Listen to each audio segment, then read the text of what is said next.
উনি বলতেছেন যে আমার কিছু বলা লাগে নাই, আমি যখন আমার নামটা বলেছি, আমার নাম ফখরুল ইসলাম, সাথে সাথে আমার ওয়াইফের বেড এমন ওয়ার্ডে দেওয়া হয়েছে যেই জায়গায় ক্লিনার থেকে নিয়ে ডাক্তার সবাই হলো মহিলা। এইবার আমার ওয়াইফকে ওইখানে দেওয়া হলো, অপারেশন থিয়েটারে নেওয়া হবে। এইবার যখন বেদনা উঠেছে, ব্যথা উঠেছে, প্রসব বেদনা, তাকে অপারেশন থিয়েটারে নেওয়া হবে। ওই জায়গায় যদি স্বাভাবিকভাবে ডেলিভারি হয়ে যাবে, যদি কোনো জটিল কিছু হয়, সিজার করতে যদি বাধ্য হয় তাহলে সিজার করবে। এইবার উনি যেহেতু স্বামী, এই জন্য ওনাকে ওখানে থাকার অনুমতি দেওয়া হলো। উনি একটা চেয়ার নিয়ে অপারেশন থিয়েটারের বাহিরে বসে আছেন। বলতেছে, ভাই হঠাৎ করে আমি দেখলাম একজন আফ্রিকান কালো মানুষ ওই হসপিটালেই চাকরি করে, সে এসে অপারেশন থিয়েটারের দরজার কাছে দাঁড়িয়ে টোকা দেয়, দাঁড়িয়ে আছে। উনি বলতেছে, আমি চিন্তা করলাম কি ব্যাপার, এখানে তো কোনো পুরুষ নাই, আমি শুধু স্বামী, সেই জন্য আমার থাকার অনুমতি। এই বেটা আবার কে? বলে, আমার একটু সন্দেহ হইল, আমি তাকে গিয়ে ধরলাম, কি ব্যাপার, তুমি এখানে কি চাও? বলে, আমাকে এখান থেকে ফোন দিয়ে আসতে বলা হয়েছে। বলে, কেন? বলে, আমাকে রিসিপশন থেকে জানিয়েছে যে এইখানে একজন মুসলিমের সন্তান ভূমিষ্ঠ হয়েছে। এই হসপিটালে যত মুসলমান সন্তান জন্ম নেয়, সব মুসলমান সন্তানদের কানে আজান এবং ইকামত দেওয়ার দায়িত্ব কর্তৃপক্ষ আমাকে দিয়েছে। এটা কোন দেশের? আফগানিস্তানের গল্প? আমেরিকা। একটা জিনিস চিন্তা করেন, উনি বলতেছে আমার কাছে যে ভাই চিন্তা করেন যে আমার ধর্মে একটা বাচ্চা ভূমিষ্ঠ হওয়ার পরে কি কি করণীয় আছে, এইটা ওদের জানা, আমার বলা লাগে নাই। ওরা নিজেরাই ব্যবস্থাপনা করে রেখেছে যে সন্তান জন্ম নিবে মুসলমানদের, আজান ইকামত দেওয়া লাগে। এই দায়িত্বের জন্য এই ছেলেটাকে নিযুক্ত করে দিছে যে যত মুসলমানের সন্তান হবে আজান ইকামত দেওয়ার দায়িত্ব তোমার, হসপিটাল কর্তৃপক্ষ। কিন্তু আমাদের দেশে কি হয়, মনে করেন বাচ্চা হইছে নানির বাড়ি অথবা হসপিটালে, রাত 2টা 2:30টার সময় বাচ্চা হইছে, বাচ্চার বাপ আছে মনে করেন সৌদি আরব। এখন যখন ছেলে হইছে সবাই খুশি না? বাচ্চা হইছে, ছেলে হোক আর মেয়ে হোক, খুশির ঠেলায় বাচ্চার নানি ফোন দিছে বাচ্চার বাপরে রাত 2টার সময়, শুনছনি বাজান কি হয়েছে? কয়, তোমার তো একটা ছেলে হয়েছে। রাত বাজে কয়টা? 2টা। বাপও তো খুশি। রাত 2টার সময় ফোন দিয়েছে মসজিদের মধ্যে মুয়াজ্জিনের কাছে। কোন তো বাংলাদেশে রাত 2টা 3টার সময় ইমাম মুয়াজ্জিনরে ফোন দাওয়াত খাইতে দেয় না। 2 কারণে দেয়। কয় কারণে? এক কারণ হইল কেউ মরলে দাওয়াত দেয়, ফোন দেয় যে তাড়াতাড়ি ঘরের থেকে বাইর করেন, আমাকে ঘুম হইতেছে না। ঠিক কিনা বলেন? দ্বিতীয় কারণ কি? ধরা পড়ছে বিয়েটা পড়াইতে হইবে, হুজুর পড়াই দিয়া যান। বিশেষ করে এই 2 কারণে মধ্যরাতে ইমাম মুয়াজ্জিনরে ফোন দেয়। মুয়াজ্জিনের কাছে যখন ফোন দিছে, মুয়াজ্জিন ফোন ধইরাই বলে, ভাই মরছে কে?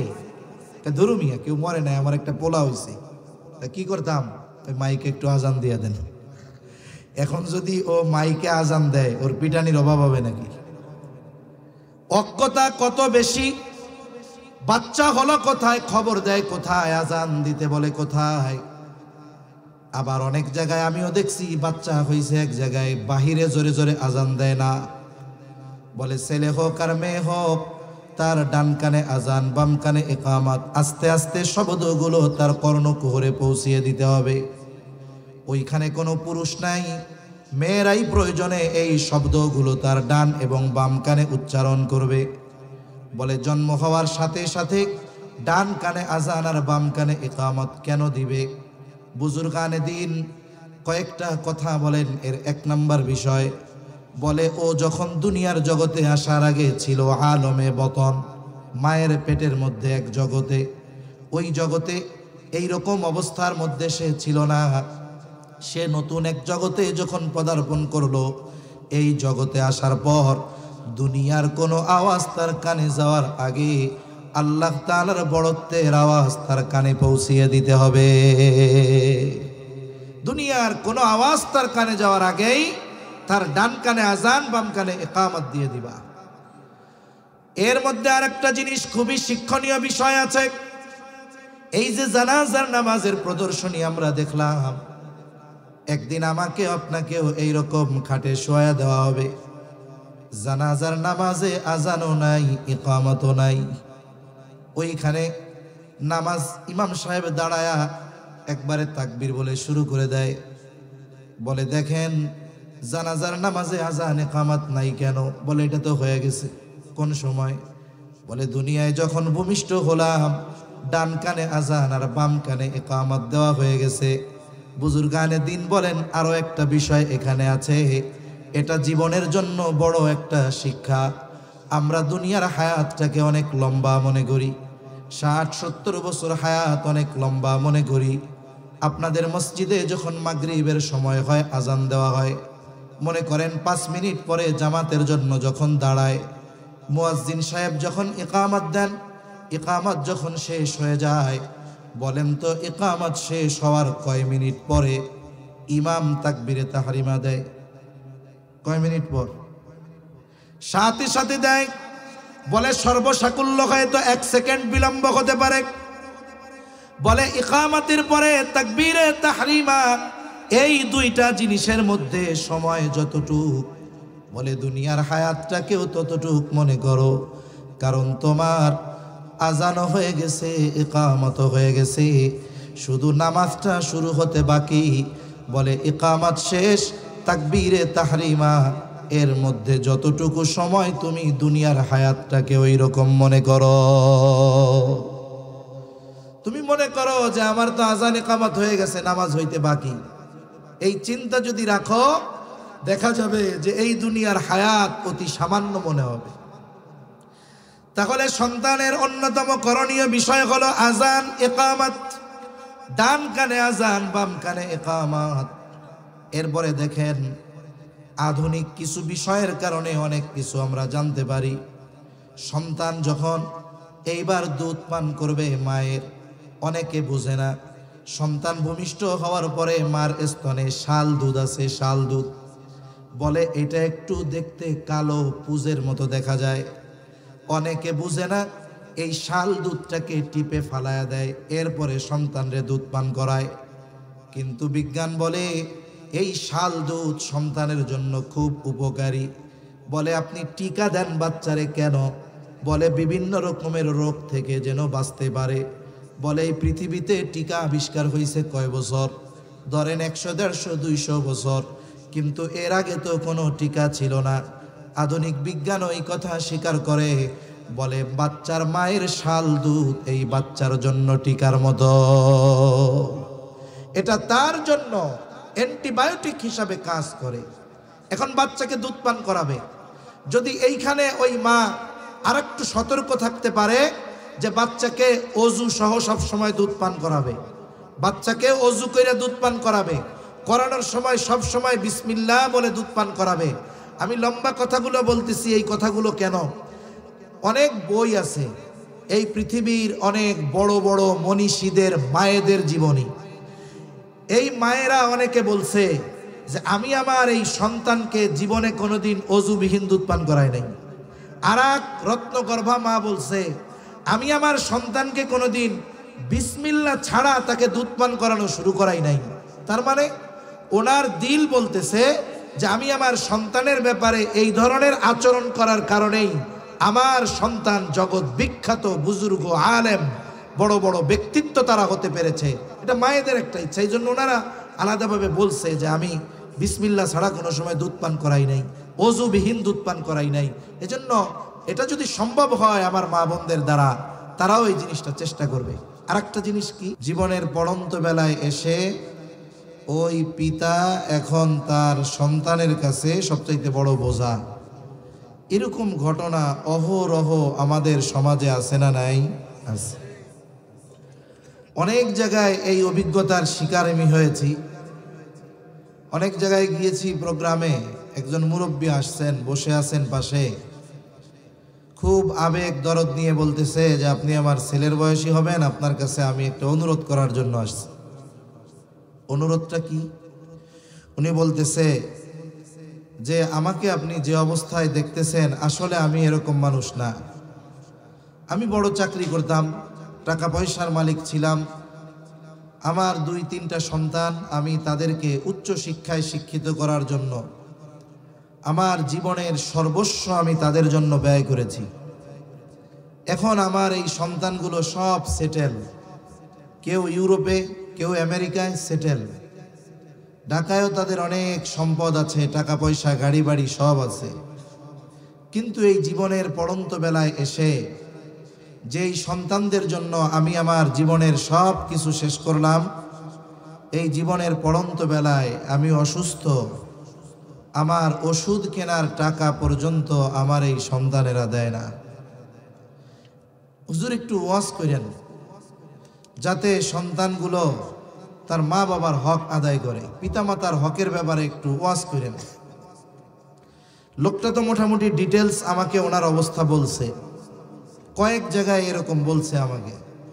তা আমার তখন ওনারে বলতে মন চাইছিল যে আপনি এত কিছু করছেন, কিন্তু সন্তানকে কি কোনোদিন মুসলমান বানানোর জন্য চেষ্টা করছিলেন? এত উচ্চ শিক্ষায় শিক্ষিত করেছেন, আপনি তাকে একটু কি কোরআন শিখিয়েছিলেন? আমার দৃঢ় বিশ্বাস, আমি যদি এই প্রশ্ন তাকে করতাম, সে যদি আমার প্রশ্নের জবাব দিত, আমার মনে হয় জবাবটা এটাই হতো যে না, এই ব্যবস্থা আমি তার জন্য করি নাই। আমাদের সমাজে আমরা অনেক মানুষ মনে করি যে পিতামাতা মনে হয় শুধুমাত্র সন্তানের কাছে হক পাবে। আসলে বাস্তবতা এর ব্যতিক্রম। আপনি একটা ব্যবসায় লাভ কখন পাবেন? আপনি যখন ওখানে যথাযথভাবে ইনভেস্ট করবেন। ইনভেস্টের সাথে সাথে এই বিজনেসের যথাযথ তদারকি আপনাকে করতে হবে। ইনভেস্টও করলেন, তদারকিও যথাযথভাবে যখন করবেন, সময়ের সাথে সাথে এক সময় আপনার ওই ইনভেস্ট থেকে আপনার প্রফিট আসবে, লাভ আসবে। জীবনটাও এক ধরনের বিজনেস বলতে পারেন। আপনি আপনার সন্তানের জন্য যা করবেন, একটা সময় সন্তানের থেকে ওটাই আপনার জন্য আসবে। আর আমরা মনে করি যে পিতামাতা শুধুমাত্র সন্তানের কাছে হক প্রাপ্য। না না, বাস্তবতা হলো সন্তানও তো পিতামাতার কাছে হক পায়। সন্তান তার কাছে মা বাবা হক পাবে কখন? একটা 6 বছরের বাচ্চা, 8 বছরের বাচ্চা, আপনি যদি ওই বাচ্চাটাকে বলেন যে আগামীকাল থেকে আমি তোমার বাপ, আগামীকাল থেকে তুমি রিক্সা চালায়া আমাকে উপার্জন করে খাওয়াবা, 8 বছরের এই নাবালক বাচ্চাকে আপনি যদি হকের কথা বলে রিক্সা নিয়ে রাস্তায় নামিয়ে দেন, বলে এতে তার কাছ থেকে হক আদায় করা হবে না, বরং তার উপরে জুলুম করা হবে। ঠিক কিনা বলেন? তাহলে কথা হলো, পিতামাতা সন্তানের কাছে, ছেলের কাছে হক প্রাপ্য হয় তখন, বলে সন্তান বালেগ হয় যখন। একটা সন্তান প্রাপ্তবয়স্ক হওয়ার আগে, বালেগ হওয়ার আগে আপনি তার উপরে কোনো কিছু চাপিয়ে দিতে পারবেন না। তার মানে তার কাছ থেকে হক পাওয়ার জন্য আপনার দীর্ঘ একটা সময় অপেক্ষা করা লাগবে। কিন্তু একটা সন্তান তার পিতার কাছে হক পায় কখন?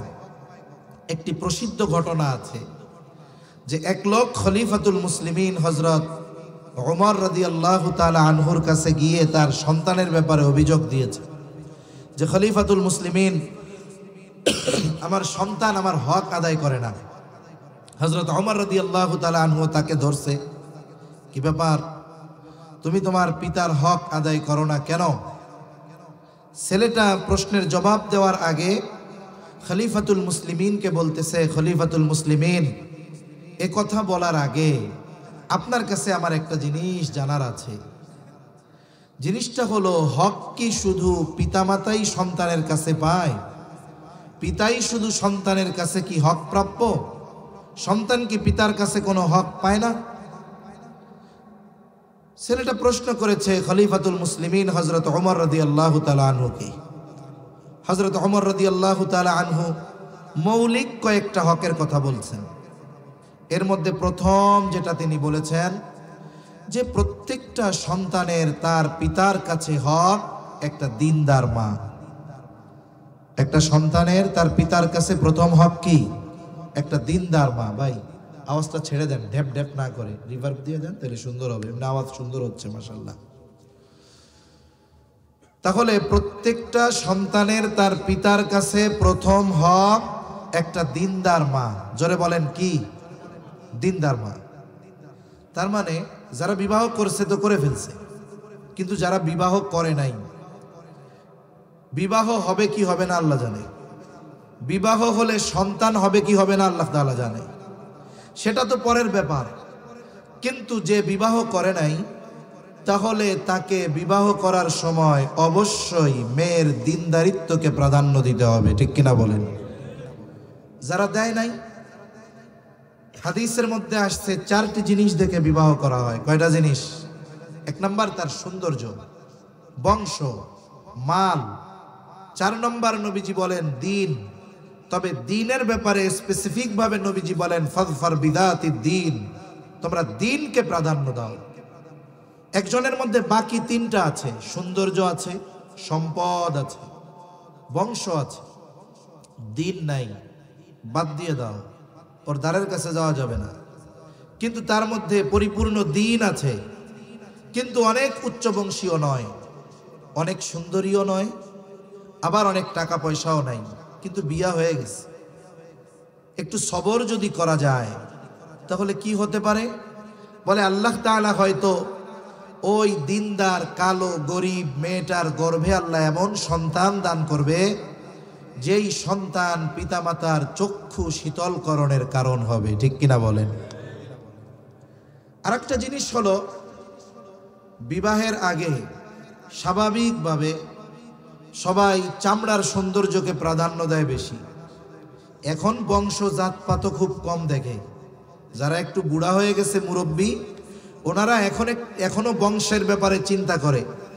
কিন্তু এখনকার তরুণ প্রজন্মের যারা, এরা সবচাইতে প্রাধান্য দেয় বেশি চেহারার, মানে চেহারার সৌন্দর্য। এরপরে মাল সম্পদ থাকলে আর একটু ভালো।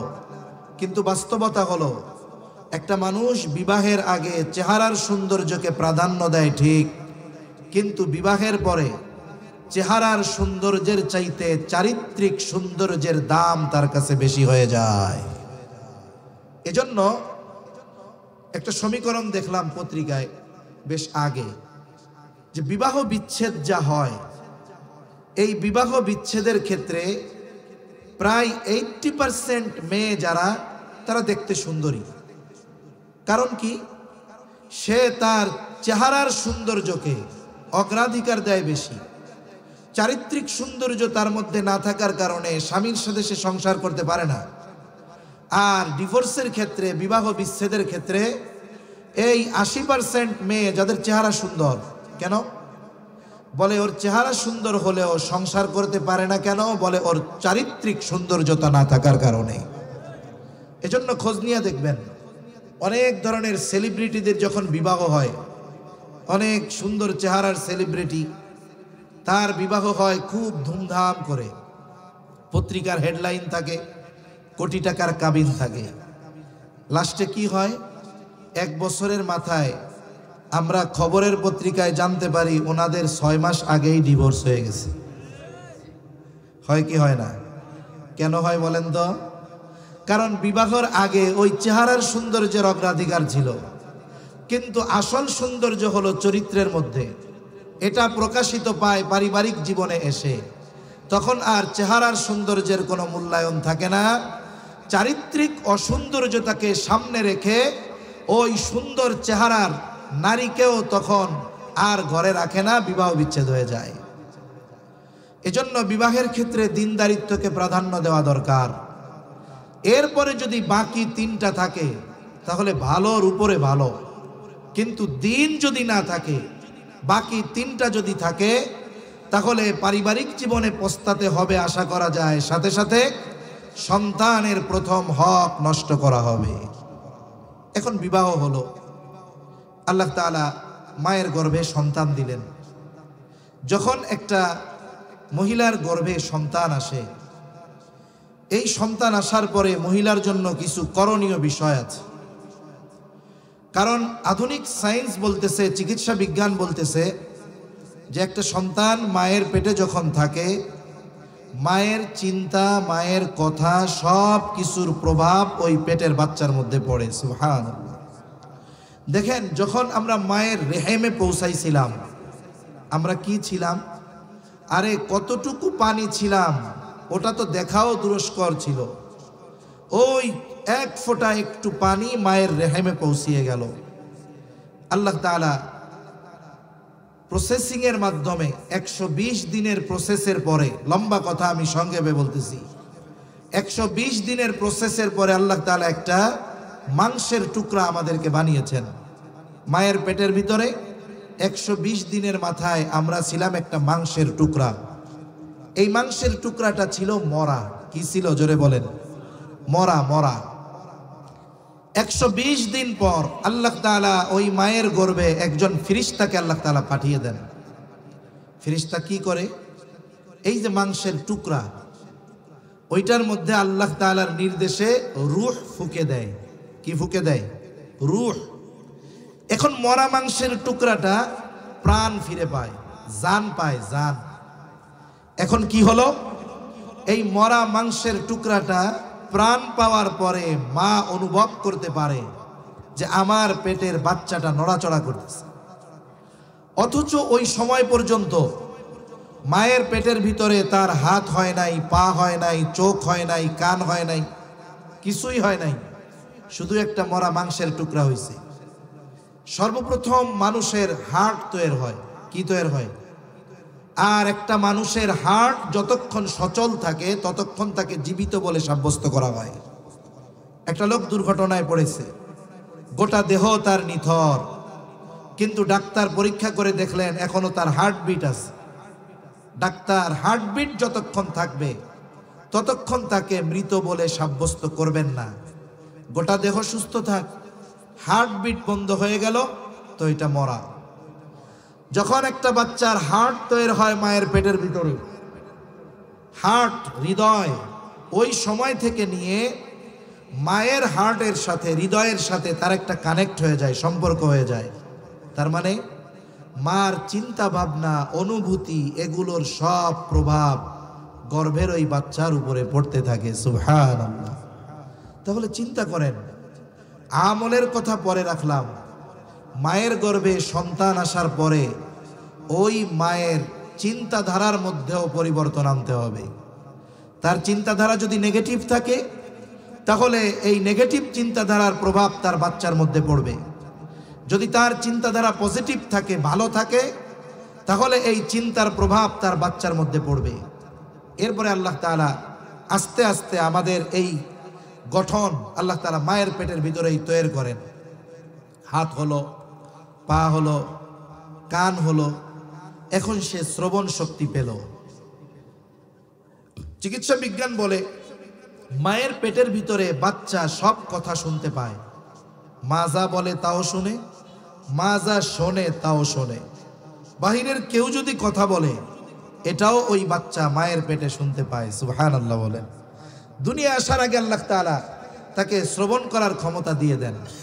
এ বিষয়গুলো নিয়ে গবেষণা করে আমেরিকার একজন ডাক্তার, উনি প্রেগন্যান্ট মহিলাদের নিয়ে সেমিনার করছেন। উনি বলতেছেন যে শোনেন, আপনারা যদি চান আপনার সন্তান ভালো গায়ক হবে, তার কণ্ঠস্বর ভালো হবে, তাহলে আপনারা গান শুনবেন, নিজেরা গান গাইবেন। এক কথায় আপনি আপনার সন্তানকে যেমন চান আপনি তেমনটা করবেন।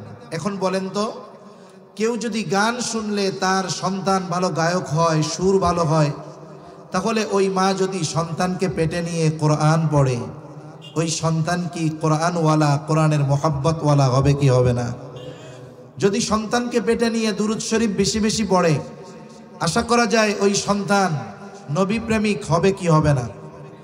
আমরা অনেক ওয়াইজদের মুখে ঘটনা শুনতাম কুতুবউদ্দিন বখতিয়ার কাকি রহমাতুল্লাহি আলাইহির ব্যাপারে। বলে ওনার যখন 6 বছর বয়স, 6 বছর বয়সে ওনার মা ওনাকে নিয়ে গেছে এক মক্তবে। ওস্তাদের কাছে আলিফ বা তা সা শেখানোর জন্য। ওস্তাদ ছাত্রকে পড়াবেন, উনি শুরু করছেন আউযু বিল্লাহি মিনাশ শাইতানির রাজীম বিসমিল্লাহির রহমানির রহিম। কুতুবউদ্দিন বখতিয়ার কাকি রহমাতুল্লাহি আলাইহিও পড়েন আউযু বিল্লাহি মিনাশ শাইতানির রাজীম বিসমিল্লাহির রহমানির রহিম। ছোট বাচ্চা এরপরে তিলাওয়াত শুরু করে দিয়েছে সূরা ফাতিহা, সূরা বাকারা, সূরা আলে ইমরান, সূরা নিসা, মায়েদা, এভাবে একাধারে পড়তে পড়তে 18 পারায় গিয়ে পড়া শেষ করেছে। ওস্তাদ মাকে উদ্দেশ্য করে বলে, আপনি আপনার সন্তানকে এনেছেন আলিফ বা তা সা শেখানোর জন্য, আপনার ছেলে দেখি 18 পারা আমাকে শোনায়া দিল, আপনি কি হাফেজা? এইবার কুতুবউদ্দিন বখতিয়ার কাকির মা বলে, না, আমি পূর্ণাঙ্গ কোরআন হিফজ করতে পারি নাই, তবে 18 পারা হিফজ করেছি, এরপরে আমার বিবাহ হয়ে গেছে। বলে, আপনি কি আপনার সন্তানকে কোরআন পড়া শিখিয়েছেন নাকি? বলে, না। কি করছেন? বলে, আমি তাকে শিখাই নাই, তবে আমি তাকে কোরআন শুনিয়েছি। বলে, আমার এই সন্তান যখন আমার গর্ভে এসেছে, দুনিয়ায় আসার আগ পর্যন্ত আমি যে কত শতবার এই সন্তানকে পেটে রেখে 18 পারা তিলাওয়াত করেছি, এর কোনো হিসাব নাই। ব্যতিক্রম হলো এই জামানার, যখন কোনো মায়ের গর্ভে সন্তান আসে, আগের মতো সে নড়াচড়া করতে পারবে না, বাহিরে যেতে পারবে না, ডাক্তার রেস্টে থাকতে বলেছে। এইবার কি করে? স্বামীর কাছে বলে, স্বামী, আমি তো 8-9 মাস জেলখানায় থাকবো, গৃহবন্দির মতো, একাকী সময় কাটানো আমার জন্য বড় কঠিন। এক কাজ করেন, এখন আমার একটা আপনি টাচ ফোন কিনা দেন। স্বামীও চিন্তা করে, হ্যাঁ, কথাটা তো খারাপ কয় নাই, কিনা দেই। এখন বলে, টাচ ফোন দিয়া কি করব? এটা তো মরা, যদি ইন্টারনেট না থাকে, একটা ইন্টারনেটের সিম কিনা দেন। এইবার একটা ইন্টারনেটের সিম কিনে দিল। কিছুদিন পর পর খালি এমবি রিসার্চ করা লাগে। এইবার স্বামীকে বলে, স্বামী, অনেক টাকাই তো খরচ হয়, মাঝে মধ্যে এমবির জন্য আপনারে রাত্রে ফোন দেওয়া লাগে, সব বাদ দিয়া আমাকে হাই স্পিড ওয়াইফাই লাইন লাগায় দেন, মাসে মাসে বিল দিব, আনলিমিটেড ইন্টারনেট চালাবো। দেখা যাবে আনলিমিটেড ইন্টারনেট পেয়ে ওই মহিলা এইবার গান শুনে, নাটক দেখে, সিনেমা দেখে, আর এই দেখার চিন্তার পূর্ণ প্রভাব তার গর্ভের বাচ্চার উপরে গিয়ে পড়ে। কুতুবউদ্দিন বখতিয়ার কাকির মা বলে, আমি আমার সন্তান পেটে নিয়ে কতবার যে এই 18 পারা তিলাওয়াত করেছি, তার কোনো হিসাব নাই। এই জন্য কি হয়? বলে, মোবাইল দেখে যেই মা ওর সন্তান যখন দুনিয়ায় আসছে কান্নাকাটি করে, ওইটা 2 দিন বয়সের হোক আর 3 দিন বয়সের হোক, ওর সামনে নিয়ে মোবাইলটা চালায়া দিবেন, কান্না করার সময় চ্যালেঞ্জ দিলাম, কান্না থেমে যাবে। কেন? বলে, ওকে তো পেটের মধ্যে থেকেই মোবাইল মিস্টার বানায় নিয়ে আসছেন, এই জন্য এর প্রভাব তার অন্তরের মধ্যে, কানের মধ্যে গেছে আওয়াজ, এর প্রভাবটা তার মধ্যে পড়েছে। এরপরে কুতুবউদ্দিন বখতিয়ার কাকির মা বলেন, আমার সন্তান যখন দুনিয়ায় ভূমিষ্ঠ হলো, এরপর থেকে পবিত্রতা অর্জন করার পর আমি আমার সন্তানকে যে কত হাজারবার এই 18 পারা তিলাওয়াত করে শুনিয়েছি, এর কোনো হিসাব নাই। এখন বলতে পারেন, শুই নাই কি মুখস্থ করে ফেলতে পারে? বলে, অসম্ভব নয়, এটা তো সম্ভব। এই ডিজিটাল জামানার কথা আমার মনে হয় ইন্টারনেটে সার্চ দিলে পাওয়া যাবে। সম্ভবত আলজেরিয়ার একটা বাচ্চা আছে, মায়ের কোলের মধ্যে হাফ প্যান্ট পরা, ছোট বাচ্চা, 3-3.5 বছর বয়স। বলে, কোরআনুল কারীমের যেই জায়গা থেকে হোক না কেন, আপনি যদি ওর সামনে একটু তিলাওয়াত করেন, এরপর থেকেও তিলাওয়াত করা শুরু করে দেয়। বলে, বয়স 3 বছর, 3.5 বছর, এই আধুনিক জামানায় যদি এমন সন্তানের জন্ম হতে পারে, কুতুবউদ্দিন বখতিয়ার কাকির মা সাধারণ মায়েদের মতো মা নয়। ওই কুতুবউদ্দিন বখতিয়ার কাকি মায়ের তিলাওয়াত শুনে শুনে 18 পারার হাফেজ হয়ে যাবে, এটা অসম্ভব কোনো কিছু নয়। এই জন্য মূল কথা যেটা বলতে চাইছিলাম, যে সন্তান যখন মায়ের গর্ভে আসবে, মায়ের দায়িত্ব হলো লাইফ স্টাইল পরিবর্তন করে ফেলা। যদি শারীরিক দৈহিক ইবাদত বেশি করতে কষ্ট হয়, জবানে বেশি বেশি ইস্তেগফার পাঠ করবে, দুরূদ শরীফ পাঠ করবে, আল্লাহ তাআলার তাসবিহাত সমূহ পাঠ করবে, কোরআনের যতটুকু আছে ততটুকু বেশি বেশি তিলাওয়াত করবে। আশা করা যায় এই তিলাওয়াতগুলোর কারণে সন্তানের উপরে প্রভাব আল্লাহ তাআলা ফালায়া দিবে, সন্তানের উপরে প্রভাব পড়বে। এরপরে সন্তান যখন দুনিয়ায় ভূমিষ্ঠ হবে, এইবার শরীয়তের কিছু করণীয় বিষয় আছে। সন্তান দুনিয়ায় ভূমিষ্ঠ হলো, ছেলে হোক আর মেয়ে হোক, প্রথম কাজ হলো সন্তানের ডান কানে আজান, বাম কানে ইকামত দিতে হবে। কিন্তু আফসোসের বিষয়, আমাদের দেশের অবস্থা হলো এইরকম, যারা গাইনি বিশেষজ্ঞ, আপনি যদি আপনার স্ত্রীর স্বাস্থ্যের কথা চিন্তা করে তাদের কাছে নিয়ে যান, করা 99% গাইনি বিশেষজ্ঞ আপনাকে ভয় দেখায় বলবে বাচ্চার পজিশন উল্টাপাল্টা, পানি বেশি নাই, স্বাভাবিকভাবে যদি ডেলিভারি হয় হয়তো মাও বাঁচবে না, মেয়েও বাঁচবে না, এমন একটা ভয় দিয়া দিবে। এই ভয়ে অনেক স্বামী সিজার করাতে বাধ্য হয়, ভয় দিয়া সিজার করাবে। এরপরে কি করবে? এমন জায়গায় রাখবে যে আজান ইকামত দেওয়ার মতো কোনো সুযোগই নাই তার কানে।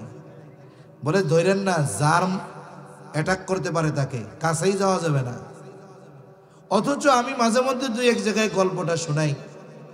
আমার এক বন্ধু আছে, মহব্বতের মানুষ, আমেরিকা থাকে, আমেরিকা মিশিগান, মানে উনি শোনাইতেছে আমার এই গল্পটা, যে ভাই আমেরিকায় থাকি, কিন্তু আমাদের ইসলামী কালচার সম্পর্কে এরা যতটা সচেতন, অথবা আমাদের কিছু কালচারের ব্যাপারে এরা যতটা রেসপেক্ট করে, আমাদের দেশে ওই কালচারগুলোর ব্যাপারে আমাদেরকে আরো হেয় করা হয়, লজ্জা দেওয়া হয়।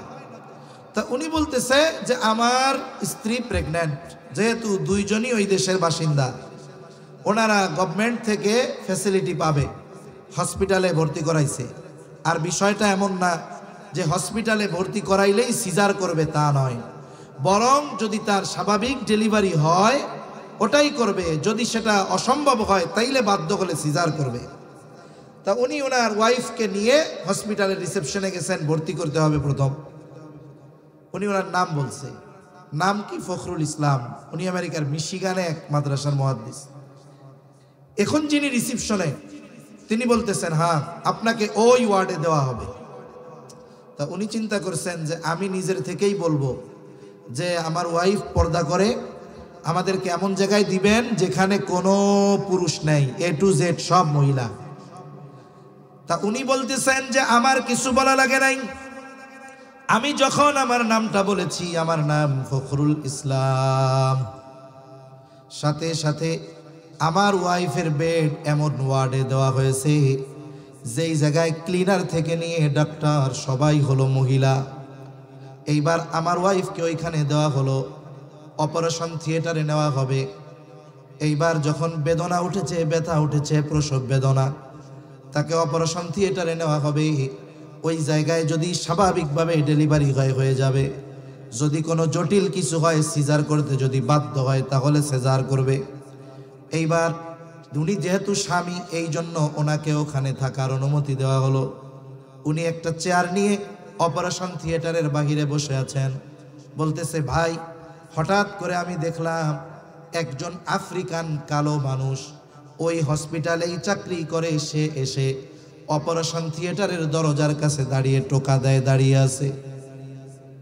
উনি বলতেছে আমি চিন্তা করলাম কি ব্যাপার, এখানে তো কোনো পুরুষ নাই, আমি শুধু স্বামী, সেই জন্য আমার থাকার অনুমতি।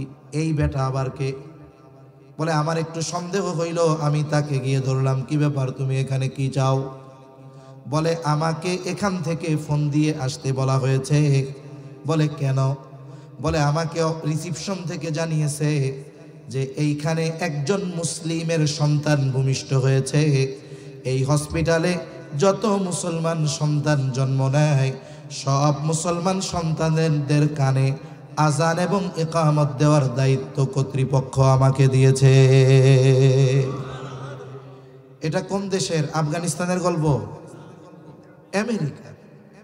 একটা জিনিস চিন্তা করেন, উনি বলতেছে আমার কাছে যে ভাই চিন্তা করেন যে আমার ধর্মে একটা বাচ্চা ভূমিষ্ঠ হওয়ার পরে কি কি করণীয় আছে এইটা ওদের জানা, আমার বলা লাগে নাই। ওরা নিজেরাই ব্যবস্থাপনা করে রেখেছে যে সন্তান জন্ম নিবে মুসলমানদের, আজান ইকামত দেওয়া লাগে। এই দায়িত্বের জন্য এই ছেলেটাকে নিযুক্ত করে দিছে যে যত মুসলমানের সন্তান হবে আজান ইকামত দেওয়ার দায়িত্ব তোমার, হসপিটাল কর্তৃপক্ষ। কিন্তু আমাদের দেশে কি হয়? মনে করেন বাচ্চা হইছে নানির বাড়ি অথবা হসপিটালে, রাত 2টা-2:30টার সময় বাচ্চা হইছে। বাচ্চার বাপ আছে মনে করেন সৌদি আরব। এখন যখন ছেলে হইছে সবাই খুশি না? বাচ্চা হইছে, ছেলে হোক আর মেয়ে হোক, খুশির ঠেলায় বাচ্চার নানি ফোন দিছে বাচ্চার বাপরে রাত 2টার সময়, শুনছনি বাজান কি হয়েছে? কয় তোমার তো একটা ছেলে হয়েছে। রাত বাজে কয়টা? 2টা। বাপও তো খুশি। রাত 2টার সময় ফোন দিয়েছে মসজিদের মধ্যে মুয়াজ্জিনের কাছে। কোন তো বাংলাদেশে রাত 2টা-3টার সময় ইমাম মুয়াজ্জিনরে ফোন দাওয়াত খাইতে দেয় না। 2 কারণে দেয়। কয় কারণে?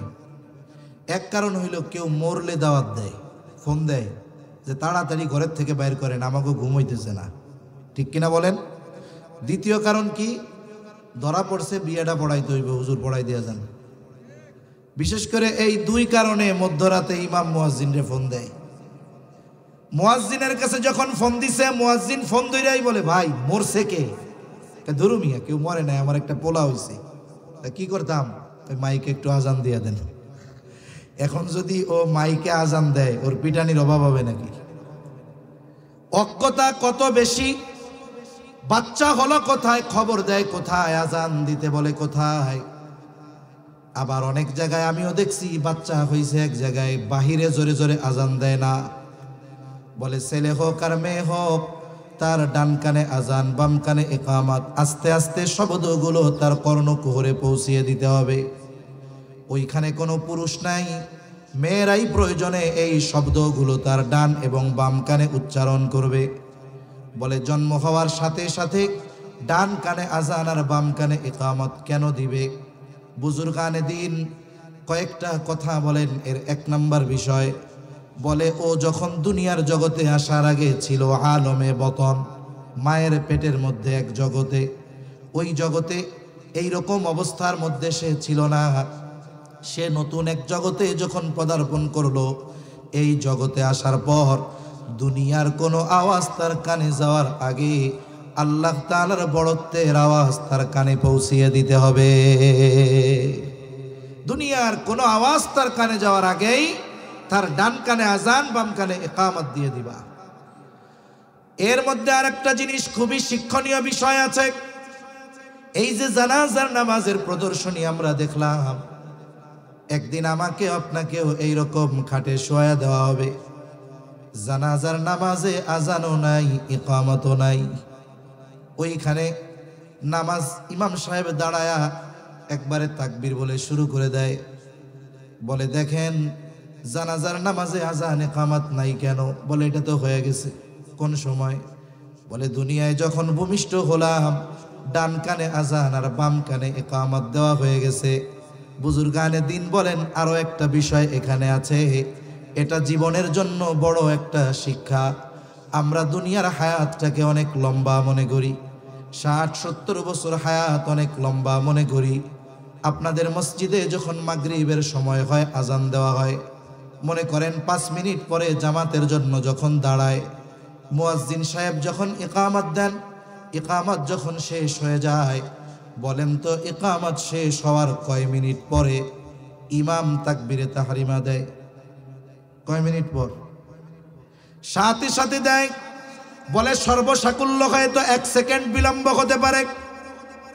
বলে ইকামতের পরে তাকবীরে তাহরিমা, এই দুইটা জিনিসের মধ্যে সময় যতটুক, বলে দুনিয়ার হায়াতটাকেও ততটুক মনে করো, কারণ তোমার আজানও হয়ে গেছে, ইকামত হয়ে গেছে, শুধু নামাজটা শুরু হতে বাকি। বলে ইকামত শেষ, তাকবীরে তাহরিমা, এর মধ্যে যতটুকু সময় তুমি দুনিয়ার হায়াতটাকে ওই রকম মনে করো। তুমি মনে করো যে আমার তো আজান ইকামত হয়ে গেছে, নামাজ হইতে বাকি। এই চিন্তা যদি রাখো, দেখা যাবে যে এই দুনিয়ার হায়াত অতি সামান্য মনে হবে। তাহলে সন্তানের অন্যতম করণীয় বিষয় হলো আজান ইকামত। ডান কানে আজান, বাম কানে ইকামত। এরপরে দেখেন, আধুনিক কিছু বিষয়ের কারণে অনেক কিছু আমরা জানতে পারি। সন্তান যখন এইবার দুধ পান করবে মায়ের, অনেকে বুঝে না, সন্তান ভূমিষ্ঠ হওয়ার পরে মার স্তনে শাল দুধ আছে, শাল দুধ। বলে এটা একটু দেখতে কালো পুজের মতো দেখা যায়। অনেকে বুঝে না, এই শাল দুধটাকে টিপে ফালায়া দেয়, এরপরে সন্তানরে দুধ পান করায়। কিন্তু বিজ্ঞান বলে এই শাল দুধ সন্তানের জন্য খুব উপকারী। বলে আপনি টিকা দেন বাচ্চারে কেন? বলে বিভিন্ন রকমের রোগ থেকে যেন বাঁচতে পারে। বলে এই পৃথিবীতে টিকা আবিষ্কার হয়েছে কয় বছর? ধরেন 100, 150, 200 বছর, কিন্তু এর আগে তো কোনো টিকা ছিল না। আধুনিক বিজ্ঞান ওই কথা স্বীকার করে, বলে বাচ্চার মায়ের শাল দুধ এই বাচ্চার জন্য টিকার মতো। এটা তার জন্য অ্যান্টিবায়োটিক হিসাবে কাজ করে। এখন বাচ্চাকে দুধ পান করাবে, যদি এইখানে ওই মা আরেকটু সতর্ক থাকতে পারে যে বাচ্চাকে অজু সহ সব সময় দুধ পান করাবে, বাচ্চাকে অজু করে দুধ পান করাবে, করানোর সময় সব সময় বিসমিল্লাহ বলে দুধ পান করাবে। আমি লম্বা কথাগুলো বলতেছি, এই কথাগুলো কেন? অনেক বই আছে, এই পৃথিবীর অনেক বড় বড় মনীষীদের মায়েদের জীবনী। এই মায়েরা অনেকে বলছে যে আমি আমার এই সন্তানকে জীবনে কোনোদিন অজুবিহীন দুধ পান করাই নাই। আর এক রত্নগর্ভা মা বলছে আমি আমার সন্তানকে কোনোদিন বিসমিল্লাহ ছাড়া তাকে দুধ পান করানো শুরু করাই নাই। তার মানে ওনার দিল বলতেছে যে আমি আমার সন্তানের ব্যাপারে এই ধরনের আচরণ করার কারণেই আমার সন্তান জগৎ বিখ্যাত বুজুর্গ আলেম বড় বড় ব্যক্তিত্ব তারা হতে পেরেছে। এটা মায়েদের একটা ইচ্ছা, এই জন্য ওনারা আলাদাভাবে বলছে যে আমি বিসমিল্লাহ ছাড়া কোনো সময় দুধ পান করাই নাই, অজুবিহীন দুধ পান করাই নাই। এজন্য এটা যদি সম্ভব হয় আমার মা বোনদের দ্বারা, তারাও এই জিনিসটা চেষ্টা করবে। আর একটা জিনিস কি, কয়েকদিন আগে একটা রিপোর্ট দেখলাম, একজন লিখতেছে যে একটা বাচ্চা যখন দুধ পান করে মায়ের, তখন সে মায়ের দিকে 100% মনোযোগ দেয়। দেখবেন বাচ্চা যখন দুধ পান করে মার চেহারার দিকে তাকায় আর মিটমিট করে হাসে। কিন্তু তখন যদি মা, বাচ্চা দুধ পান করতেছে আর সে তখন মোবাইল টিপতেছে, তাহলে কি হলো? বাচ্চার সাথে মায়ের আই কন্ট্যাক্ট হলো না। এই সময় বাচ্চা তার মায়ের দিকে 100% মনোযোগ দেয়। এই জন্য দুধ পান করানোর সময় মায়ের উচিত সন্তানের চোখে চোখ রাখা, এবং ওই সময় মা সন্তানকে যা বলবে, যা পড়ে শোনাবে, সন্তানের ওই বিষয়টা দ্রুততার সাথে আয়ত্তে নিয়ে নিতে পারবে। এজন্য দুধ পান করানোর সময় এই বিষয়গুলো খেয়াল রাখা দরকার। এরপরে সন্তান সব দিন যখন বয়স হবে, বলে সন্তানের মাথার চুলগুলো মুন্ডায়া দিবে। চুলের ওজন পরিমাণ স্বর্ণ অথবা রৌপ্য অথবা উভয়টার যে কোনো একটার সমপরিমাণ মূল্য সাদকা করে দিবে। সপ্তম দিন আর একটা কাজ, সন্তানের জন্য আকিকা করবে। আকিকা, ছেলে যদি হয় 2টা ছাগল দিয়ে, মেয়ে যদি হয় 1টা ছাগল দিয়ে। কোন দিন করবে? বলে সপ্তম দিন, না পারলে 14তম দিন, না পারলে 21তম দিন। এখন একজনের ছেলে হয়েছে, 2টা দিয়া আকিকা দেওয়ার মতো সামর্থ্য তার নাই, এই জন্য বিলম্ব করার কোনো সুযোগ নাই, 1টা দিয়েই যথা সময়ে আকিকা দিয়ে দিবে।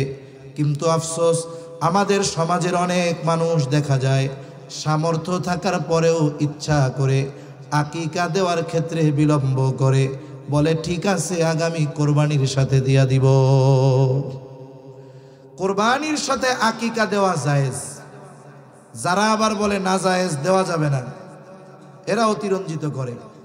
কোরবানির সাথে আকিকা দেওয়া জায়েজ, কিন্তু আপনার যদি সুন্নাহ অনুযায়ী আমল করার সুযোগ থাকে, এটা বাদ দিয়ে আপনি জায়েজের দিকে কেন যাবেন? আপনি সুন্নাহ অনুযায়ী আমলটা করে ফেলেন। আবার কতজন মাঝে মধ্যে মাসালা জিজ্ঞাসা করে ফোন দিয়া, কই হুজুর একটা মাসালা জানতে হবে, হুজুর কি হয়েছে কন, কি হয়েছে? কই হুজুর আকিকা দিতে চাই, কুরবানির সাথে আকিকা দিলে হবে? আমি বললাম যে দিলে তো হবে, কিন্তু সময় মতো দিয়ে দেওয়া ভালো। কই হুজুর দুঃখের কথা আর কইেন না, আমার আকিকা আমি দিমু, এখন আমার নাতি বুতা হয়ে গেছে, আমার ওই নাতির আকিকা দিতে যাব, মা বাইচা আছে, এখন মা ও কয় তোরটাও সাথে দিয়ে দিস, তার মানে ওনার আকিকাও দেওয়া হয় নাই। এরকমও কত মা বাবা ইচ্ছাকৃতভাবে বিলম্ব করে, এটা উচিত নয়। আকিকার সাথে সন্তানের অনেক কিছু ঝুলন্ত থাকে, এজন্য যথাসময়ে সন্তানের আকিকা দিয়ে দিব। এরপরে সপ্তম দিন আকিকার সাথে সাথে সন্তানের বিষয়ে আর একটা বিষয় খেয়াল রাখতে হবে, সুন্দর একটা নাম তার রাখতে হবে। সুন্দর একটা নাম বলে যেই নামটা তার ধর্মীয় পরিচয় বহন করবে। আমাদের অভ্যাস হইল সুন্দর নামটা লুকায় রাখে, আর যেই নামটার মধ্যে কোনো পরিচয় পাওয়া যায় না, ওই নামটাকে ডাকনাম হিসাবে সাব্যস্ত করে। যেমন নাম রাখবে কি, বলে সাইফুল ইসলাম টনি, শফিউর রহমান জনি, এরকম নাম আছে না নাই? এই ধরনের ডাক নাম, এটা মুসলিমেরও আছে অমুসলিমেরও আছে, অন্যান্য ধর্মের মানুষের মধ্যেও আছে। তার মানে এই নামগুলোর স্পেসিফিক কোনো ধর্মীয় পরিচয় নাই, এগুলো নাস্তিক মার্কা নাম। এজন্য ডাক নামটা হওয়া দরকার এমন যে ডাক দিলেই ওই নামের দ্বারা তার ধর্মীয় পরিচয় যেন পাওয়া যায়। হাদিসের মধ্যে আসছে, নবীজি বলেন আল্লাহ তাআলার কাছে সবচাইতে প্রিয় নাম আবদুল্লাহ আর আবদুর রহমান। এলাকায় আব্দুল্লাহ বেশি আর আব্দুর রহমান বেশি, অসুবিধা নাই। আল্লাহ তাআলার গুণবাচক অনেক নাম আছে, ওই নামগুলোর সাথে আবদুন যোগ করে নাম রেখে দেন। আবদুস সামাদ, আবদুল মালিক, আবদুল খালেক, আবদুর রাজ্জাক। সুন্দর না নামগুলো? এখন অনেকে রাখছে, বাপ রাখছে আব্দুর রহমান বা আব্দুর রাজ্জাক, আব্দুস সামাদ, আব্দুল মালিক, আব্দুল হালিম, কত সুন্দর সুন্দর নাম। এখন ডাকার ক্ষেত্রে কয়দিন পরে প্রথমে আব্দুন বাদ দেয়, ওরে সরাসরি ডাকে ও রাজ্জাক, ও মালিক। যাক, তাও তো একটা সহনীয় পর্যায়ে আছে। কিন্তু কিছু কিছু এলাকায় আছে এই নামটারেও তেড়া বেঁকা করে ডাকবে, কি বলবে, ও মালিককে, ও খালেককে, আছে না নাই এরকম? মনে রাখবেন, কারণ নামকে এইভাবে ব্যঙ্গাত্মক করে ডাকার অনুমতি ইসলাম দেয় নাই।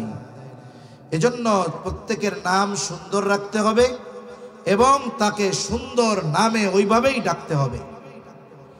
এরপরে সন্তান যখন একটু বড় হবে, বুজুর্গানে দিন বলেন, যখন তার জবান ফোটা শুরু হবে, 8 মাস 9 মাস বয়স, সন্তান এখন জবান দিয়ে কথা বলে। আরে ওই সময়টা তো মা ওই সন্তানকে বারবার বলে, বলো মা মা মা।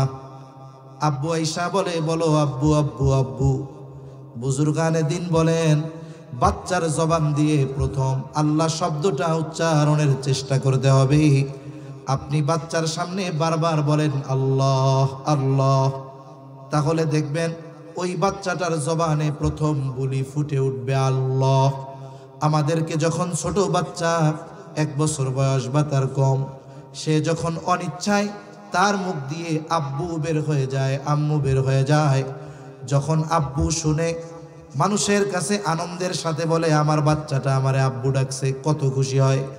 আর আমি আপনি যদি বাচ্চাকে আল্লাহ আল্লাহ শুনাই, আর ওই বাচ্চার জবান দিয়ে যদি আল্লাহ শব্দটা বের হয়, আব্বু ডাক শুনে আমি আপনি যেমন খুশি হই, ওই বাচ্চাকে যদি আল্লাহ আল্লাহ শেখাই, ওর জবান দিয়ে যদি সর্বপ্রথম শব্দটা আল্লাহ বের হয়, আশা করা যায় আরশে আজিমের মালিক খুশি হয়ে যাবে। এজন্য বাচ্চার জবান দিয়ে যেন প্রথম কথা আল্লাহ বের হয়, এই চেষ্টা আমরা করব, বলেন ইনশাআল্লাহ। এরপরে আমি মোটা মোটা হকগুলো শুধু বলতেছি আর কি। এরপরে বাচ্চা যখন বড় হবে তার প্রথম শিক্ষা হবে কোরআনী শিক্ষা। তাকে সর্বপ্রথম কোরআনের সাথে জুড়ায় দিতে হবে, কোরআনী শিক্ষায় শিক্ষিত করতে হবে। মনে রাখবেন, অনেকে বলে যে একটা হলো জাগতিক শিক্ষা আর একটা হলো পরকালীন শিক্ষা।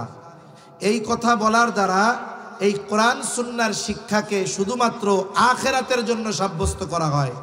তার মানে বোঝানো হয় কি, যে কোরআন হাদিস শিখে দুনিয়ায় চলা যায় না, নাউজুবিল্লাহ বলেন। অথচ ইসলামকে পূর্ণাঙ্গ জীবন ব্যবস্থা হিসাবে ঘোষণা করেছেন কে? এই দুনিয়ায় চলার জন্য একটা মানুষের যা দরকার, রাষ্ট্রীয় পর্যায়ে যা দরকার, ব্যক্তিগত পর্যায়ে যা দরকার, সামাজিক পর্যায়ে যা দরকার, রাজনৈতিক অর্থনৈতিক পর্যায়ে যা দরকার, সব কিছুর সমাধান ইসলামের মধ্যে আছে না নাই? এ দুনিয়ায় তো উচিত ছিল শুধুমাত্র কেবলমাত্র একমাত্র শিক্ষা ব্যবস্থা হওয়ার দরকার ছিল কোরআন সুন্নাহর শিক্ষা ব্যবস্থা। তাহলে এ দুনিয়ায় অরাজকতা, অনৈতিকতা, খুন, দুর্নীতি, অন্যের সম্পদ মেরে খাওয়া, এগুলো কিছুই হতো না। গোটা পৃথিবীতে শান্তির সুবাতাস বইতো, ঠিক কিনা বলেন? এজন্য সন্তানকে প্রথমে শিক্ষা দিতে হবে কোরআনের শিক্ষা। যদি কোরআনের শিক্ষা না দেওয়া হয়, সন্তানকে সম্পদ মানানো সম্ভব নয়। সন্তানকে প্রকৃত মানবিক গুণ অর্জন করানো কোরআন সুন্নাহর শিক্ষাবিহীন কখনোই সম্ভব নয়। এজন্য সন্তানকে প্রথমে কোরআনের শিক্ষা শিখাতে হবে। এই যে দেখছেন, এটা তারা একটা প্রদর্শনী দিয়েছে, কিন্তু বাস্তবতা এরকম। আপনার সন্তানকে আপনি ডাক্তার, ইঞ্জিনিয়ার, উকিল, ব্যারিস্টার বানানোর ইচ্ছা, বানাবেন, অসুবিধা নাই তো। কিন্তু আপনি আপনার সন্তানকে তো আগে মুসলমান বানাতে হবে, ঠিক কিনা বলেন? ওই রকম জানাজার তাকবীর দিলে সে যদি রুকুতে চলে যায় তাহলে বিপদ না? আপনার সন্তানকে তো কমপক্ষে জানাজা পড়ানোর যোগ্যতা অর্জন করতে পারে, এতটুকু কমপক্ষে শেখাতে হবে। আপনি ডাক্তার, ইঞ্জিনিয়ার তো আমাদেরও দরকার, আমাদের দরকার। কেন দরকার না? কারণ একজন ডাক্তার যদি দিনদার হয় তাহলে ওই ডাক্তারের দ্বারা সাধারণ মানুষ বেশি উপকৃত হবে। একজন ইঞ্জিনিয়ার যদি দিনদার হয়, সে আপনার এলাকার মসজিদ, মাদ্রাসা, ধর্মীয় স্থাপনাগুলোর ডিজাইন ফ্রি করে দিবে, ঠিক কিনা বলেন? এগুলো দরকার। তবে আমাদের দিনদার ডাক্তার দরকার। এমন ডাক্তার দরকার না যেই ডাক্তার ডায়াগনস্টিক সেন্টারের সাথে চুক্তি কইরাই বসছে যে টেনশন কইরেন না, পেটে ব্যথার রুগী আসলেও 10,000-এর কম টেস্ট হবে না, আপনার কোনো চিন্তা নাই। আছে না নাই? আপনি যাবেন, কিছু রোগ নাই আপনারে দেখবেন 20টা টেস্ট দিয়ে রাখছে, আবার বলবে ওই জায়গা থেকে করাবেন, নাহলে ভালো হয় না। আছে না নাই? এগুলো ডাক্তার না, এগুলো হলো ডাকাত। এগুলো কি, জোরে বলেন? ডাকাত। আমরা তো এইরকম ডাকাত ডাক্তার চাই না, দিনদার ডাক্তার চাই। তাহলে দিনদার ডাক্তার যদি প্রয়োজন হয়, তাহলে অবশ্যই তাকে দিন আগে শেখাতে হবে। আপনি এই ধরনের মাদ্রাসা, নুরানি মাদ্রাসাগুলায় ক্লাস 3 পর্যন্ত পড়ান না। আপনার কি হবে জানেন? 3 পর্যন্ত যদি একটা ছেলে পড়ে, সে কতটুক শেখে? বলে কমপক্ষে একটা মুসলমানের জন্য যতটুকু ইলমে দিন শেখা ফরজ, ক্লাস 3 পর্যন্ত নুরানিতে পড়লে মোটামুটি এই ফরজ পরিমাণ ইলমে দিন সে অর্জন করে ফেলে। সুবহানাল্লাহ। এখন আপনি যদি তারে না শেখান, এক নম্বরে নিজে না শিখলে নিজে গুনাহগার হইলেন, সন্তানকে শেখালেন না, আপনি এই কারণে সন্তানের হক নষ্ট করে নেওয়ালা হয়ে গেলেন। দেখুন, এদেশে একটা সময় মক্তব থেকে সব শেখা যাইত। একটা সময় সকাল সুবাহি মক্তব, প্রত্যেকটা মসজিদের মধ্যে মক্তব ছিল। কিন্তু ইসলাম বিদ্বেষীরা খেয়াল করলো যে এই দেশে আমাদের যেই পরিমাণ ইনভেস্ট, ওই পরিমাণ ফলাফল আমরা পাইতেছি না। এর কারণ কি? এরা গবেষণা করার পরে তাদের সফলতার সবচাইতে বড় বাধা যেগুলো পেয়েছে, এর মধ্যে অন্যতম ছিল সকালবেলার মক্তব। কারণ কি? যেই বাচ্চাটার নামাজ ফরজ হয় নাই, ওই বাচ্চাটা 6 বছর বয়স, ফজরের নামাজে মা ডাক না দিলেও ওই বাচ্চাটাকে মক্তবে যাওয়ার জন্য তাকে পিটানো হইতো, জোর কইরা মক্তবে পাঠায় দেওয়া হইতো। দেখা যাইত ওই বাচ্চাটার নামাজ ফরজ হওয়ার আগেই যতটুকু শেখার দরকার মক্তবে গিয়ে সে শিখে যাইত। এখন এই মক্তব ঠেকানোর দরকার। এটা তো আর সেনাবাহিনী অস্ত্র শস্ত্র দিয়ে ঠেকানো যাবে না, প্রলোভন দিয়ে ঠেকাতে হবে। এই এনজিওরা এই বাংলাদেশে প্রথম কেজি স্কুল চালু করে, কিন্ডারগার্টেন। আপনারা জানেন কি জানি না, জানেন নাকি জানি না, আমার জানা নাই। যখন প্রথম কিন্ডারগার্টেন আসে এদেশে, একবারে সব কিন্ডারগার্টেনগুলো এনজিওদের তত্ত্বাবধানে চলতো। পরে আস্তে আস্তে ব্যাপক হয়েছে, কিন্তু প্রথম এনজিওদের পরিপূর্ণ তত্ত্বাবধানে চলতো। এই কিন্ডারগার্টেনের ক্লাস রুটিন কি বলে, এটা শুরু হয় সকাল 6টায়, আর আমরা প্রাইমারি স্কুলে যাইতাম সকাল 10টায়। সকালে 6টায় থাকতাম মক্তবে। কিন্ডারগার্টেন এই প্রতিষ্ঠা করে তারা বিভিন্ন প্রলোভন দেখাইছে, যে দেখেন আমাদের এইখানে 4 বছর বয়স থেকে পড়বে, আপনার ছেলে তো প্রাইমারি যেতে যায় 6 বছর বয়সে, আমাদের এইখানে 4 বছর বয়সে যাওয়া শুরু করবে। প্রাইমারিতে 1 2তে বই পড়ে 2টা, আমাদের এইখানে 4 বছর বয়স থেকেই পড়বে 6টা। সাধারণ জ্ঞান শিখতে পারবে, ইংরেজি আলাদাভাবে শিখতে পারবে, 5 বছর বয়স থেকেই ইংরেজিতে পটপট কইরা কথা বলবে। এই লোভ যখন দিছে, মানুষেরা মক্তব থেকে সন্তানদেরকে এনে পৌঁছায়া দিছে কিন্ডারগার্টেনে। মক্তব খালি, মক্তব কি খালি। এদেশের উলামায়ে কেরাম মানুষের ভালো চায়, কল্যাণ চায়, কিন্তু মানুষ বোঝে তবে পরে। কল্যাণ যে চায় এটা বুঝে মানুষ, কিন্তু বুঝে পরে। এদেশে একটা তথ্য দেখলাম, 50,000-এর উপরে এনজিও আছে, মানে সুদে টাকা দেওয়া বাটি আর কি। 50,000-এর উপরে এনজিও আছে। স্বাধীনতা পরবর্তীকালীন সময় যখন এদেশে এনজিওরা আসতে চেয়েছিল, ওই সময়ের উলামায়ে কেরাম যারা ছিলেন তারা বলেছিলেন যে আমরা রক্ত দিয়ে এই দেশ স্বাধীন করেছি, এই দেশ যদি আবার গড়তে হয় আমরাই গড়ব। কিন্তু কি দেখা গেল, তারা এসে প্রলোভন দিছে যে আপনাদের চিকিৎসা দরকার, খাদ্য দরকার, বাসস্থান দরকার, এগুলোর ব্যবস্থা আমরা করে দিব। উলামায়ে কেরাম তাদের দুর্বিসন্ধি ধরতে পেরেছিলেন, নিষেধ করেছিলেন, বাধা দিয়েছিলেন। ওই সময়ের মানুষ উলামায়ে কেরামের বিরুদ্ধে গিয়া বলে হুজুররা আমাকে ভালো চায় না।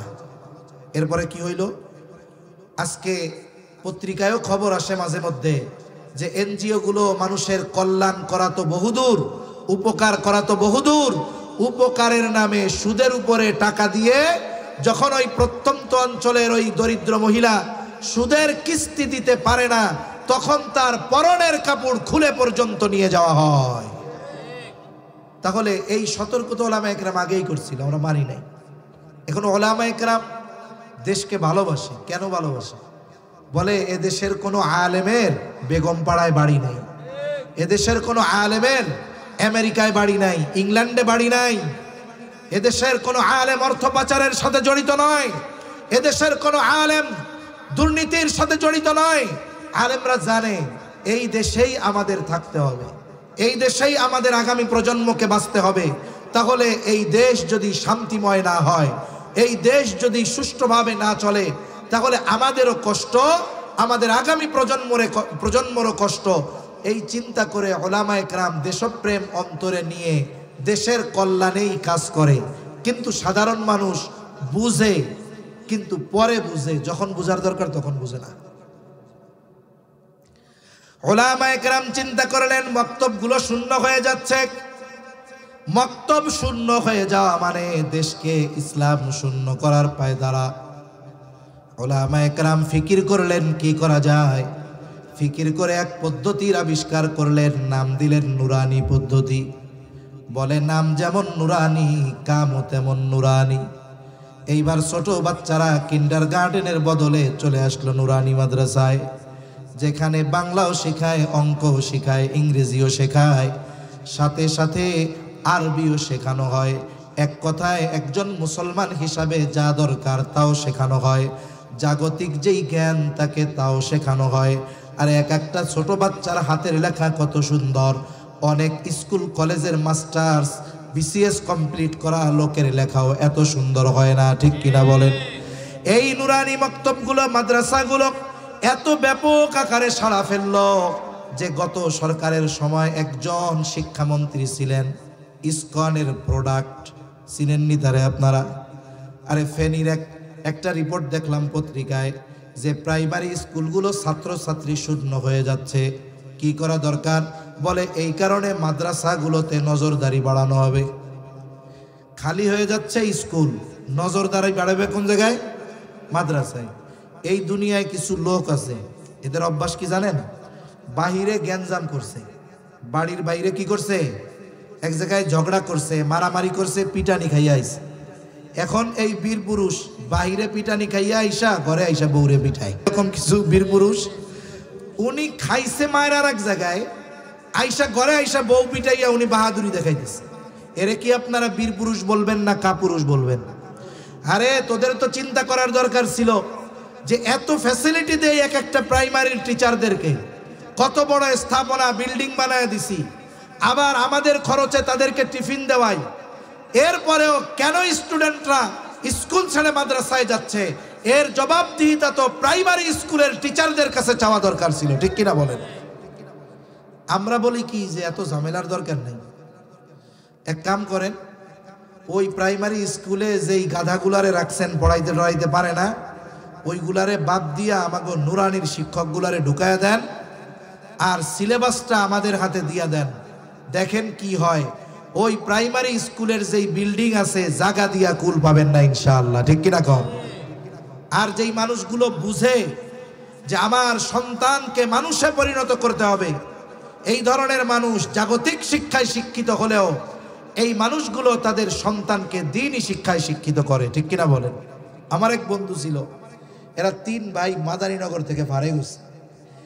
এখন ওনার বাবা ছিলেন মতিঝিল আইডিয়াল কলেজের ইংরেজি শিক্ষক। উনি ওনার 3 সন্তানরাই দিছে মাদারীনগর মাদ্রাসায়। মতিঝিল আইডিয়ালে ভর্তি হওয়া এটা মোটামুটি এভারেস্ট জয় করার মতো। উনি শিক্ষক হিসাবে ওনার ফ্যাসিলিটি ছিল, উনি ওনার বাচ্চাদেরকে কোটায় ভর্তি করে দিতে পারতেন। এখন ওনার বন্ধুরা বলে, আপনি আসলে একটা বলদ মানুষ, এত সুযোগ থাকার পরেও আপনি আপনার একটা বাচ্চারেও আপনি স্কুলে দিলেন না। মতিঝিল আইডিয়ালে যদি পড়াইতেন, দেশের শীর্ষস্থানীয় একটা স্কুল, আপনার সুযোগ থাকার পরেও আপনি দিলেন না, 3টারই মৌলবি বানাইলেন। আপনি একটা বলদ। কয় না ভাই, আমি চালাক, এই জন্য আমার পোলা একটা রেও স্কুলে দেই নাই। অনেক জায়গায় অনেক আজিব আজিব বিষয়। নুরানি মাদ্রাসার প্রভাব কত। মানিকগঞ্জে এক জায়গায় প্রোগ্রামে গেছে, স্কুল আর নুরানি মাদ্রাসা পাশাপাশি, স্কুলের মাঠেই মাহফিল। তা আমি আবার জিজ্ঞাসা করতেছি ওনারে যে কি ভাই, নুরানি মাদ্রাসার সাথে স্কুলের সাথে কন্টেস্ট লাগে না? তাই হুজুর আমাকে সমস্যা নেই। বলি কেন? বলে এই স্কুলে 12 জন না 13 জন শিক্ষক শিক্ষিকা, তাদের সবগুলোর পোলাপান আমাকে মাদ্রাসায় পড়ে।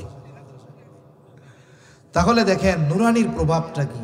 একটা ছোট বাচ্চা ছোট থেকেই আদব শিখে, তার মানে এই দ্বীনি শিক্ষায় শিক্ষিত হওয়ার কারণে তার মধ্যে দ্বীন ঢুকে যায়। আলেম হওয়া জরুরি না, মুসলমান হওয়া জরুরি। সন্তানকে যদি দ্বীন না শেখান, ও ডাক্তার ইঞ্জিনিয়ার হবে কিন্তু মুসলমান হতে পারবে না। এজন্য সন্তানের অন্যতম হক এই সন্তানকে কোরআনের শিক্ষায় শিক্ষিত করা।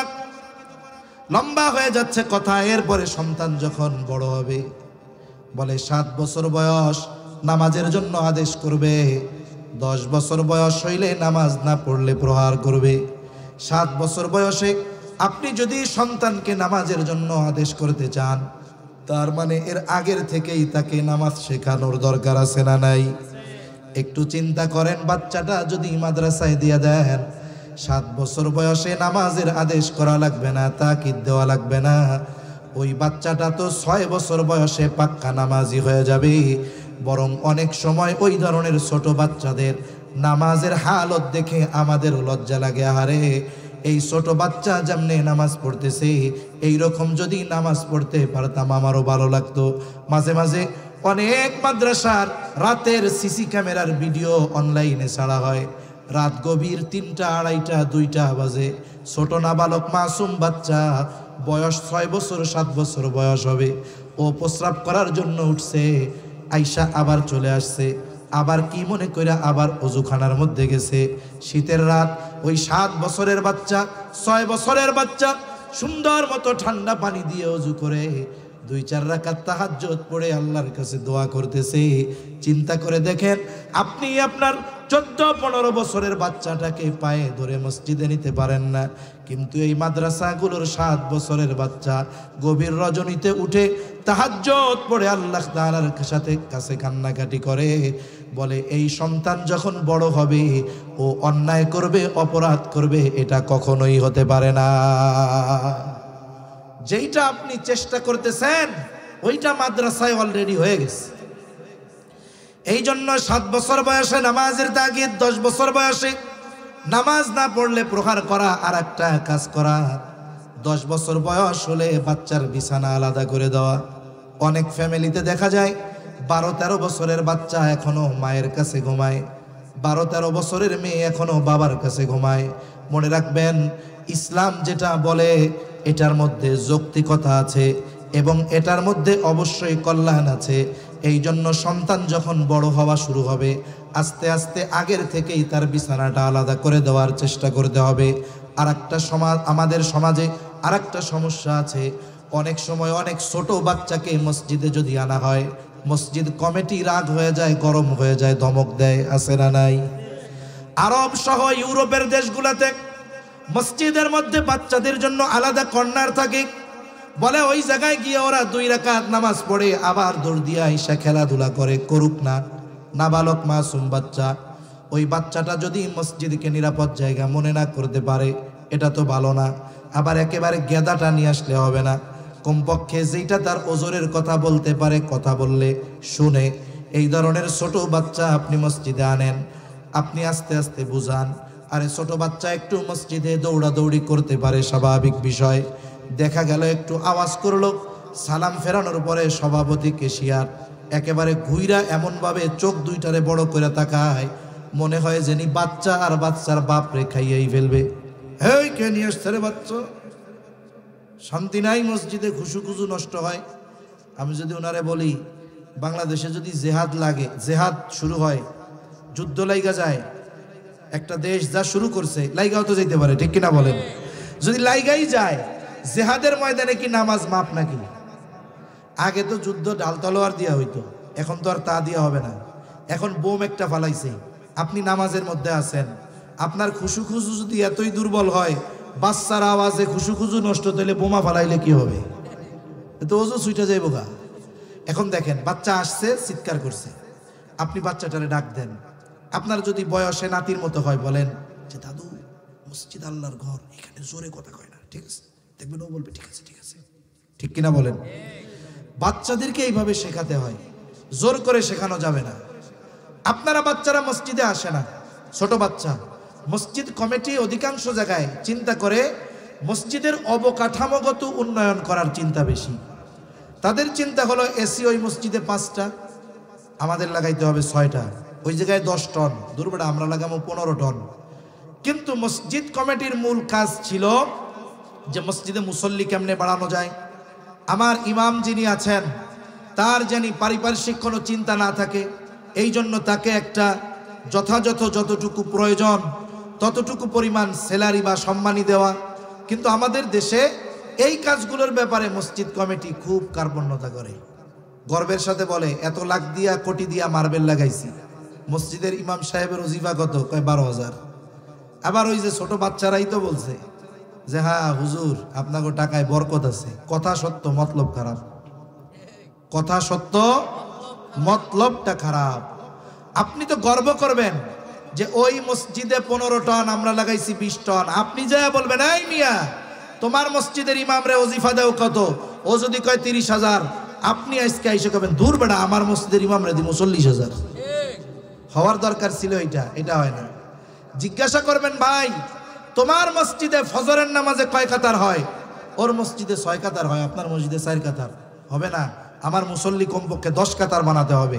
কি করা যায় হুজুর, বুদ্ধি দেন। এগুলো আমরা করব না, আমরা শুধু অবকাঠামোগত উন্নয়ন চাই। এজন্য মসজিদগুলো পাকা হচ্ছে, মুসল্লি পাকা হইতেছে না, ঠিক কিনা বলেন? সম্মানিত উপস্থিতি, বাচ্চারা মসজিদে আসে না, আপনারা বাচ্চাদেরকে বলেন যে মসজিদে আসলে তোমাদের চকলেট দেওয়া হবে, মসজিদ কমিটি ব্যবস্থা করেন। আজকে হয়তো বাচ্চা মসজিদে চকলেটের লোভে আসবে, কিন্তু সময়ের সাথে সাথে যখন তার চিন্তা পরিবর্তন হবে, ওই বাচ্চা তখন আর চকলেট পাওয়ার জন্য আসবে না, ওই বাচ্চাটা বড় হওয়ার পর আল্লাহকে পাওয়ার জন্য তখন মসজিদে আসবে। এজন্য মসজিদ কমিটির পক্ষ থেকে এই ধরনের ব্যবস্থা থাকা দরকার। এরপরে বাচ্চা বড় হইল, বড় হওয়ার পরে বিবাহ উপযুক্ত হইছে, কথা শেষ, আর লম্ব করব না, আমিও অসুস্থ, কষ্ট হইতেছে। বাচ্চা যখন প্রাপ্তবয়স্ক হলো, বালেগ বালেগা হয়ে গেল, ছেলে মেয়ে, বলেন তো উভয়কে বিবাহ দেওয়ার দায়িত্ব কার? পিতার বা অভিভাবকের। আল্লাহ তাআলা বলেন ওয়ানকিহুল আয়ামা মিনকুম ওয়াস-সালিহিনা মিন ইবাদিকুম ওয়া ইমাইকুম ইয়াকুনু ফুকারা ইউগনিহিমুল্লাহ। আল্লাহ তাআলা অভিভাবকদেরকে বিবাহ দিয়ে দিতে বলেছেন। তার অধীনস্থ যারা বিবাহ উপযুক্ত আছে, গোলামবান্দি যা হয় হোক, সন্তান সন্ততি যারা বিবাহ উপযুক্ত, বিবাহ দিয়ে দেওয়ার নির্দেশ আল্লাহ তাআলা দিয়েছেন। সাথে সাথে আল্লাহ তাআলা বলেন ইয়াকুনু ফুকারা ইউগনিহিমুল্লাহ, বলে বিবাহ দিয়া দাও, যদি তারা দরিদ্র হয় ধনী বানায়া দিবে কে? বিবাহ দিলে তো খাওয়ার লোক বাড়ে, ধনী হয় কেমনে? বুজুর্গানে দিন বলেন বিবাহ তো একটা ইবাদত। বিবাহ কি? ইবাদত। যেই বিবাহ গুনাহমুক্ত হবে, এ টু জেড, শুরু থেকে নিয়ে শেষ পর্যন্ত একেবারে গুনাহমুক্ত হবে, সুন্নাত তরিকায় হবে, বলে আল্লাহ তাআলা ওই বিবাহের মধ্যে পরিপূর্ণ বরকত দান করবে। কিন্তু আমাদের দেশের বিবাহগুলো শুরু হয় গুনাহ দিয়া। কয় ছেলে মেয়ে দেখার আগে দুলাভাই গিয়া মায়া দেখতে যায় আগে। ছেলেও কি কয়, কত বড় বলদের বলদ, কয় দুলাভাইয়ের পছন্দ হইলে আমারও পছন্দ। বেটা ঘর করবি তুই, দুলাভাইয়ের পছন্দ দিয়া কি হইব? বিবাহের আগে ওই মেয়েকে ছেলের বাপও দেখতে পারবে না, ছেলের বাবাও দেখতে পারবে না যে আমার পুত্রবধূ হবে, আগের থেকে দেখি না। না, যতদিন না পর্যন্ত বিবাহ সম্পাদিত হবে ওই ছেলে আর মেয়ের ভিতরে, ততদিন পর্যন্ত ছেলের বাবা ওই মেয়েকে দেখতে পারবে না। এখন যা শুরু করি আমরা গোনা দিয়া, ওই কাম করার পরে ধনী বড় লোক হইব, এটা তো হইতে পারে না, ঠিক কিনা বলেন? এজন্য যেই গুনাহের মধ্যে, যে বিবাহের মধ্যে কোনো গুনাহ নাই, ওই বিবাহের মধ্যে বরকত আছে। অনেকে মনে করে বিবাহে খরচ কম হইলে বরকত কম, কিন্তু নবীজি বলেন ইন্না আ'যামান নিকাহি বারাকা আইসারুহা মাউনা, যেই বিবাহে খরচ যত কম ওই বিবাহে বরকত তত বেশি। সুবহানাল্লাহ।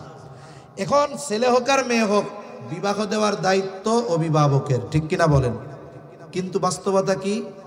মেয়ের বিবাহের দায়িত্ব বাপ নেয়, কিন্তু ছেলেরটা নেয় না। মেয়ের বিবাহের দায়িত্ব বাবা নেয়, কিন্তু ছেলের বিবাহ দেয় না, ছেলের বিয়া করা লাগে। বিবাহ যদি করতে চায়, বিবাহ উপযুক্ত ছেলে, বলে আগে কামাই করো। এখন চাকরি বাকরি ধরছে, আব্বা এখন বিয়া দিয়া দেন, কয় আগে কামাই করে 5 বছর আমাদের খাওয়াও, এরপরে বিয়া করো। এরকম বলে কি বলে না? অথচ বিবাহ দেওয়ার দায়িত্ব তো অভিভাবকের ছিল। হাদিসের মধ্যে আসছে, আপনার সন্তান বিবাহ উপযুক্ত হয়ে গেছে, বালেগ বালেগা হয়ে গেছে, আপনি বিবাহ দেন না।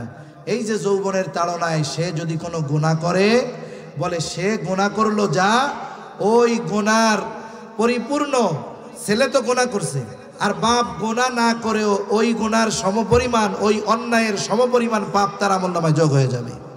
তো চিন্তা করে দেখেন, একটা মেয়ে যখন হয়, অনেক বাপ কি করে, 5টা মেহগনি গাছ লাগায়, 10টা মেহগনি গাছ লাগায়, এরপরে ডিপোজিট করে, টাকা জমায়, এরপরে 18 বছর বয়স মেয়েরে বিবাহ দিতে গেছে, ওই 5টা 10টা মেহগনি গাছ বিক্রি করছে 10 লাখ, টাকা জমাইছিল 10 লাখ।